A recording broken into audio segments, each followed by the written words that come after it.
I've had students asking about their grades, especially after getting a second test back, and what they need to do to pass for the semester. So I'm going to show you the calculation. I'm going to do two calculations, and what you'll need to do is to plug in your numbers.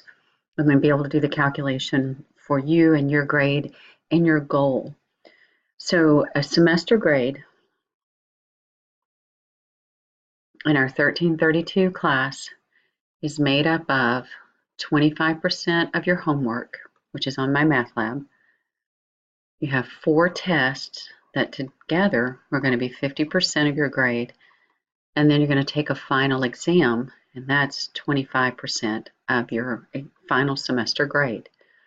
So I'm going to make up a student and run information through based on this fake student.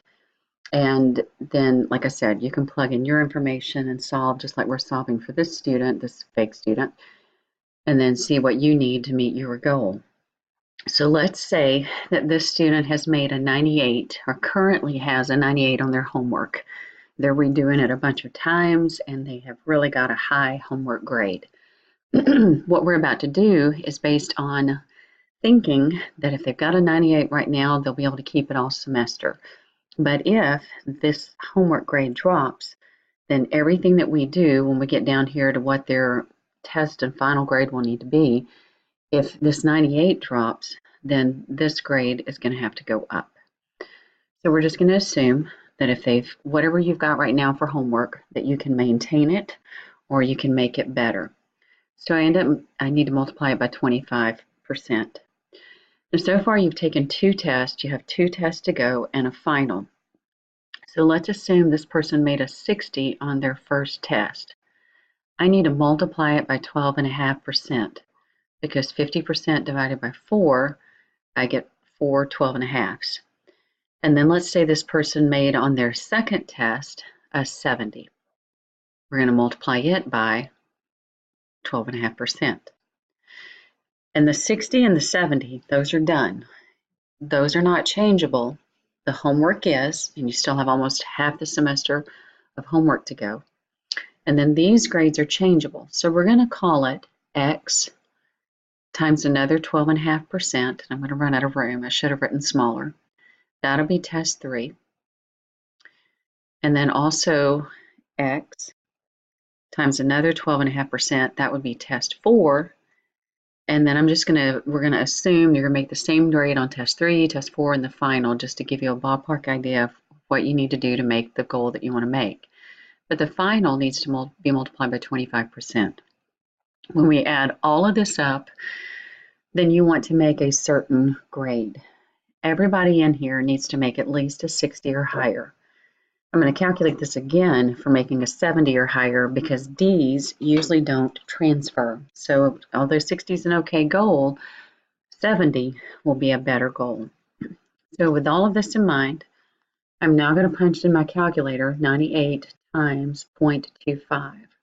So currently, this student has 24.5 points from their homework. I'm going to do 60 times 0.125. And I get 7.5. They've got 7.5 points toward their final grade for test 1. I'm going to do 70 times 0.125. The student has 8.75 points toward their final grade. And then this is where we're just playing around with numbers. We don't know what they're going to make on test 3. We don't know what they're going to make on test 4. And we don't know what they're going to make on their final. But we know that when we get through with all of this, they at least want to add up all of these points to be 60. So I'm going to add up the front end, the 24.5 plus the 7.5 plus the 8.75, and this student currently has, and I want to change colors, this student currently has 40 and 7/500 points toward their final grade. But this is what we don't know, so I've got to do 0.125 plus 0.125 plus 0.25, and well, that's half the grade. X half of what half of your grade is still to be determined, and actually more than that, because that 98 can go up or down. And this student just wants to get a D and get out of here. So with that in mind, I am now going to solve this equation.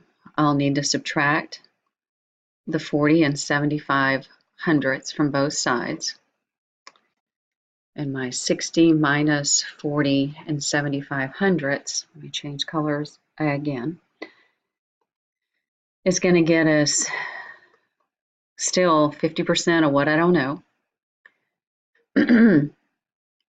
is 19.25. And then the last step is for us to divide off. When I did it by myself, I thought I ended up with a little bit more, but maybe I added wrong. Divide off this 50%. I'm going to divide off the 50%. So I'm going to add this again. Nope, that's what it's going to be. And so I'm getting that the x would be 38.5. So we're just going to go ahead and say for this person to make a D in this class, the person who has a 98 on homework and made a 60 on the first test, a 70 on the second test, then they would need to make a 39 on test 3, a 39 on test 4, and a 39 on the final, and they will pass this class with a 60. It would be nice to go ahead and check this, and so to check it, we're going to do, I may have some more screen at the bottom. Let me see. I have no more screen at the bottom. So to check this, I need to go ahead and do it on the same page where the same data is. Let's check it in black. So to check this, I still need 98, a fourth of that. I still need test 1 to be 12.5%, and test 2 is going to be 12.5%. But now I've got a number to play with, and I'm just going to double check. If I make 39 on test 3, and 39 on test 4, and 39 on the final, we're going to add all of these points up, and hopefully it's really going to be 60, because we think that's what we're going to need to get out of this class. So with all of this jumbled stuff going on, I'm just going to write my numbers. Well, we already know this number is 24.5. We know this number is 7.5, and we know this number is 8.75. So now let's calculate the new ones. And we also know that when I add those three numbers up, I get 40 and 75 hundredths. So to my 40 and 75 hundredths, I need to take 39 times 0.125, and I get 4.875. Well, I get that twice, because if I make that on test 4, I get another 4 points. And so now let's take that 39 and multiply it times 0.25, and I get 9.75 points on the final. So right now we're just double checking. So I'm going to take my 40 and 75 hundredths, add in my 4.875 plus my 4.875 plus 9.75. I hope that was a 9. And I get that it's 60 and 25 hundredths. So it is true that if these are my grades, and if I keep my homework at a 98 or higher, then I need to make 39s on the rest of my test and final. But if this 98 goes down, this 39 has got to go up. If I make less than 39 on test 3, then I've got to go higher than 39 on test 4 in the final, etc. So now I'm going to redo this with a different, same student, but different goal. And what I want to do now is 60 I know is passing the class, but I would rather you have a grade that's going to transfer. So let's redo this to see what grade we would need for this same student to make a 70 in the class, to get a C. So now our goal is going to be to get a 70 so that you get a C on your transcript. So this is the same student. They make, right now, they've got a 98 on their homework, which is 25% of their grade. Same deal works here. As long as they maintain the 98, the grade that we find out down here can stay that grade. But if the 98 drops, then this grade has to go up to balance that out. Remember, the student made a 60 on test 1, so that's 12.5% of their grade. This student, and again, it's a fake student. I don't know any student that has these grades. Let's assume they made a 70 on the test 2, and then we don't know what they're going to make on test 3. We don't know what they're going to make on test 4. We don't know what they're going to make on the final, but what we do know is that we really, don't do that. We really want them to make a 70 for the semester. So we'll squeeze a little bit easy up, maybe not. Squeeze, oh, you're going to chase. But it's a 70. How about that? 70. And so with this knowledge, here's what you would do with your numbers. When you watch this video, you're going to put your homework grade here. You're going to put your test 1 grade here and your test 2 grade here. The rest stays the same, except over here, you need to put your goal. If you want a B in the class, you need to put 80. If you want an A in the class, you need to put 90. So working for this student, the numbers should be the same at the beginning, 98 times 0.25. The student brings 24.5 points excuse me, from homework to their final grade at this point. 60 times 0.125, I'm getting 7.5 points from test 1. I have 70 times 0.125. They're still bringing 8 7/75 points to their final grade, and now I need to add these together.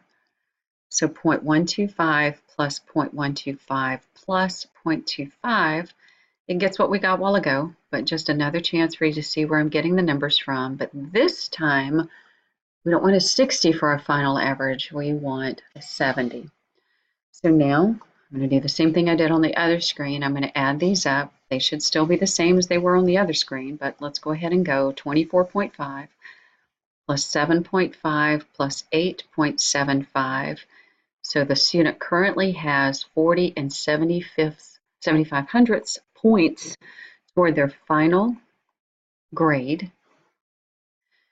Then I rewrite all of this stuff, and now I need to subtract this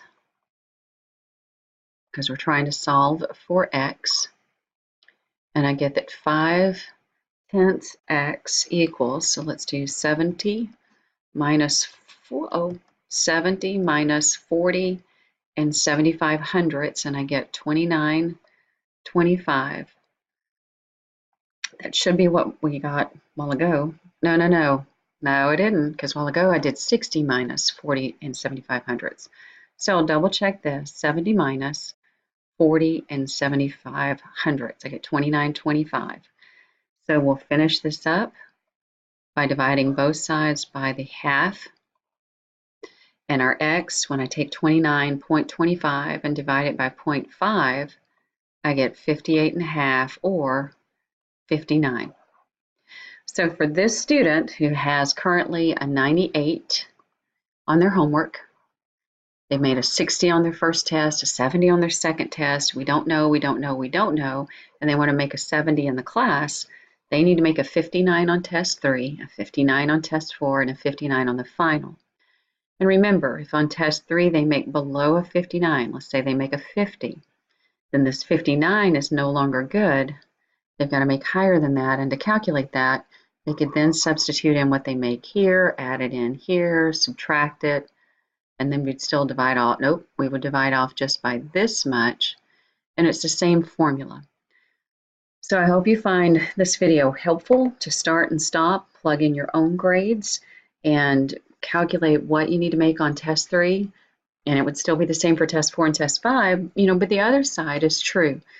If you make higher on test 3 than whatever grade you need here, like if this person made a 70 on test 3, then that means what they need on test 4 and what they need on final can go down if their goal is a 70. But at that point, they may want to change their goal and say, hey, wait a minute, what can I do to get a B in this class? So use this information for your advantage to give you some information on what you need for you to meet your goal in this class.